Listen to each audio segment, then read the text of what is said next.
Well, it's time for another series where we make something ultimate. Hey, what's up everyone? Game Dad here, and today we are starting the process of making the ultimate original Xbox. Now, I have done a couple of these other series already. One where I went through and I made my ultimate Dreamcast, another one where I made my ultimate N64, and it is time for my Xbox to get the same treatment. Now, in today's video, what we are going to do is go through and actually replace this entire shell with a clear one. Why? Because this shell's gross, and because I think it'll look cool. So, why not? Now, in future videos in this series, we are also going to, of course, take care of the clock capacitors in here and get those replaced. And then we are also going to add the Make Megahertz Xbox HD Plus, and this is an HDMI upgrade for the original Xbox. Now, I have cables and stuff that can do that, but I like doing these kind of kits because it's awesome. It gets the actual raw signal and converts it out. There's no, like, upscaling with cables or anything like that. It is all hardware driven, so I'm excited about that. But today we are going to go ahead and get the shell swapped on this Xbox and put the clear shell onto it. There is one piece, however, here I can show you what this looks like. You know, we have nice clear shell right here. There's a little front piece. It's got the little button piece. I got the piece for the drive. There's one piece, however, I don't know what it goes to yet. I don't know what this is. They included it. It looks like it's some sort of little, like, jewel thing, but I don't know what it goes to yet, so I guess we're gonna find out when we open it up. But before we dive in and get this thing all swapped over, if you're new to the channel or you just haven't yet, please be sure to hit those like and subscribe buttons, because I'm always doing new modding videos and restorations and cleanups and all that stuff, and I want you all to be able to get an alert about it. So now let's dive in and swap out this ugly old shell for a fun clear one instead. Alright, so here is the Xbox, and something that's also nice about this, I did test it, it does work, but the door has a lot of trouble opening, so hopefully by replacing the entire shell on this, that will actually take care of that issue. So what we got to do first is flip it upside down. Now, I am going to break the warranty sticker on this. Boom, right there, warranty sticker broken, no turning back now, I can never return it to Microsoft, oh darn. Alright, now in addition to the screw under the warranty sticker, you also need to remove the feet because there are screws underneath those. So I'm just using the handy dandy pry tool from my iFixit toolkit and taking off these feet. There we go. Set those to the side. Now this does use a Torx bit, and I believe it is a, what is it, like a T8 or something like that? Let's see, is this the right one? That is not the right one, okay? Need a little bit smaller bit in there. There we go. And what is this one? This is a Torx T20H. All right, I was way off saying T8. So we're gonna go ahead, use this, and get all of these screws out. There are 5 of them holding the main shell in place. Now we're not gonna really do anything else to the internals of this, just because we are going to be doing stuff with that later on. And just for Jay, they're in the tray. All right, I think every other video I'm going to try and annoy him with that, so we'll see. We'll go ahead and undo these ones. Now, what is different about this versus the last couple of consoles that I did mods to is these actually screw directly back into metal. These are machined screws, so you don't have to be like super careful about backing them up and putting them back in so that they don't strip or anything like that, because odds are they're just going to catch and you will be good to go. Alright, so we got this one, and we got one more right here. Got to get past the tape from the feet, and there's still plenty of tape on them, so they'll stick nicely. There we go. We got those out. Now we're going to flip this back over, and this should, in theory, slide right off. Alright, now I did forget one screw right here underneath this other sticker. Oh no, the warranty is shot. What am I gonna do? Okay, so we'll take this last one out right here. So it's a total of 6 screws, and they're massive screws, but they're all the same size, so that's nice. Now we flip this over, and we should just be able to pop this right off, yes? Let's see, maybe? There we go, and boom! Top shell out of the way. And I don't know if I need I don't think I need this little metal shield on here in the new one. I'm pretty sure it doesn't even have the spots to mount it, so we're not going to use that. I don't think it's absolutely necessary. One of the things also, if I can get a drive in time, we are going to do, I believe you can get up to a 15 terabyte hard drive inside of this now. And part of the Make Megahertz mod is you can actually rip games from your collection and put them onto here. So that'll be exciting. But let's go ahead and get the rest of this off now, shall we? I'm going to go ahead and give all of you a little montage of me taking everything out of here. That way you don't have to sit through my ramblings as I do it.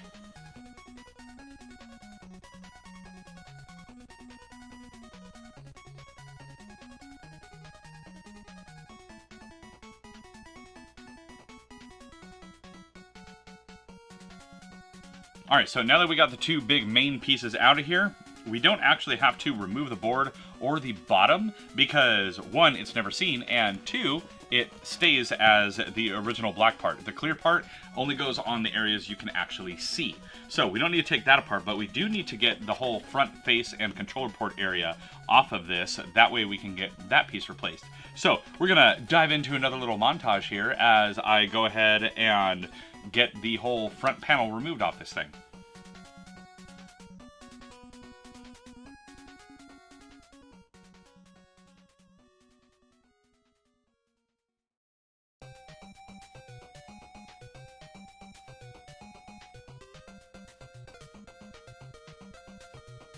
Okay, so got that one off. That was kind of a pain in the butt. Alright, but now we can go ahead and put the new one on. Now, with this one, it did come in a couple of different parts here. So we have this handy-dandy little button piece right here that goes right into here. And it just kind of goes in there with friction. And this is what lines up with the little board that they got here. And then we should just be able to line this up and snap it in place. Okay, so after a bunch of trial and error, fun fact, there are little guides that this button right here, or this board for the on and off button and the eject button, have to actually snap into. Well, those are really hard to see on a clear shell. Didn't notice them, couldn't figure out why it wouldn't fit, but now I figured it out, so now let's see. We should just be able to snap this guy into place. There's one side. And there's the other side. Sounded extra crunchy, but those buttons are in there and working. So there is the clear front to the Xbox now. That's fun and industrial and machine looking. We can go ahead and get the other one out of here. Now, I still have no idea what this is for, and I don't know where this would go. Unless, is this something for the hard drive? No, I wonder if this is for the disk drive. I'm sure of it now. I'm pretty sure this is the mount for the top of that.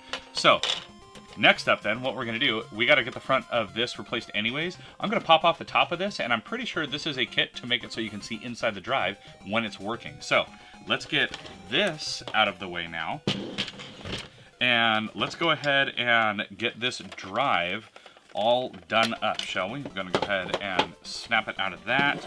And I believe, isn't this just like snapped on here? Let's see here. I honestly don't remember if this was in with screws or not.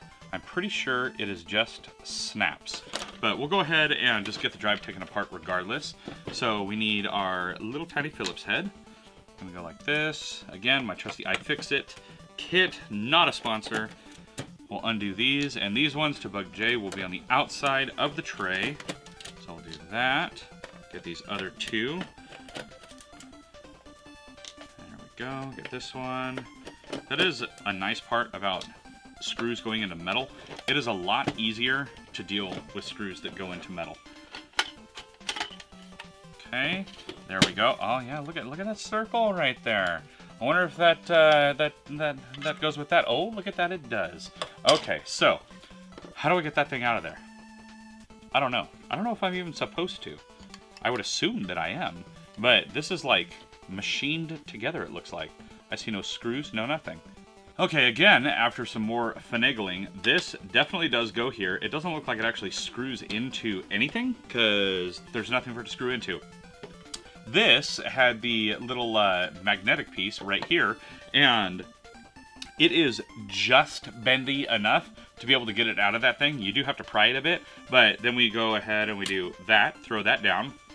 This has a handy dandy little cap to it, it looks like. And let's see here. I believe this thing just kind of like latches down and maybe it twists. No, I think it just snaps into place. So we're gonna do this and kind of snap that down. There we go. And now that has essentially the same amount of play that it had before. So there. Now that is in there and we can have a big open clear drive. Now I do need to get the front of this thing off. So let's see here. How can I do this? Okay, so it slides off with, you know, a little extra force. So we'll take that off and then we're gonna put this the same way and we're just gonna slide this right on over that. Maybe, there we go. Nope, I don't think I fully lined it up, did I? Yeah. There, now we have that little clear plate in there. We're gonna go ahead and, I don't know if I need to leave the little shield for the bottom of this drive in place, but I'm gonna go ahead and leave the shield for the bottom of this drive in place, just because I feel like it shouldn't have all that circuitry exposed underneath it. I don't know if I'm just being paranoid, and I don't really care. So I'm just gonna put it in there, why not? Okay, then we snap that back in place. We put this fun little piece where it goes, right there. We can get that out of the way. We don't need the top cover anymore. And now we actually don't need these screws anymore, but I always save stuff like this because, you know, you never know if you need a screw for something. So what we're gonna do now is go ahead and reassemble everything. There. Now from here, we need to add the whole top portion, shall we? And this does not have a jewel in it, so maybe I'm gonna pop the jewel off of the other one and put it on here. Let's see here. This does only go one way, so keep that in mind. I'm gonna go ahead and slide that in. It's got guide holes just like everything else. Okay, so now we gotta put the screws back in on this. So we're gonna flip this over, and we have all these giant lag bolt style screws. So you have two running across the center underneath the stickers, and then you have one in each foot. So we're doing that. Again, I don't think I've ever seen a kit where they actually provide a bottom shell, because not really any point. It's never going to be seen. All right, now we flip it over, and boom, we have a clear Xbox. And there you have it, everyone. We have a nice new clear shell on this. We have the clear disc plate on there, right here. And then we also took apart the actual disc drive, so now you can see the disc actually spinning in here. And then, of course, we have the whole top and front plate, all of that. Those nice clicky buttons in there. And this is all set and ready to go, and it will be ready for step 2. Haven't decided which thing will be step 2, but there are more mods coming for this. And another one, if I can find one, we're going to do an LED mod because that would be fun. I was going to put the little Xbox Jewel back on here, but I think I'm going to wait and see if I can find something else. My buddy Thor has a laser. I wonder if I can get him to like laser etch a little something that can go on here, something that can look diffused with LEDs going through it. That might be kind of cool. And since, you know, Game Dad, purple, all that, maybe he can do the logo right there. Maybe. I'll have to ask him and see. But this is all set. Nice new shell. I think it looks awesome. It's really cool seeing all the guts and stuff in there, and I can't wait to do the next video and show you all what the next step is. Now, if you all liked today's video, please let me know down in the comments below, and while you're down there, please be sure to hit those like and subscribe buttons, as well as that little notification bell. That way you can alert every time I get a new video coming out, especially because I do have more videos coming in this series. I try to put out at least one of them every week. That way you all can follow along and see the progress of making an Ultimate console. Also, if you like what I do here and you are interested in helping to support the channel each and every month, then please consider becoming a channel member or head on over to patreon.com/GameDadShow, where for as little as $1 a month, you get early ad-free access to all of my videos, including getting your name in the end credits of every single one of my videos like the fine folks that you see above right now. Now, as always, I'm Game Dad. I thank you all for watching, and I'll catch you later.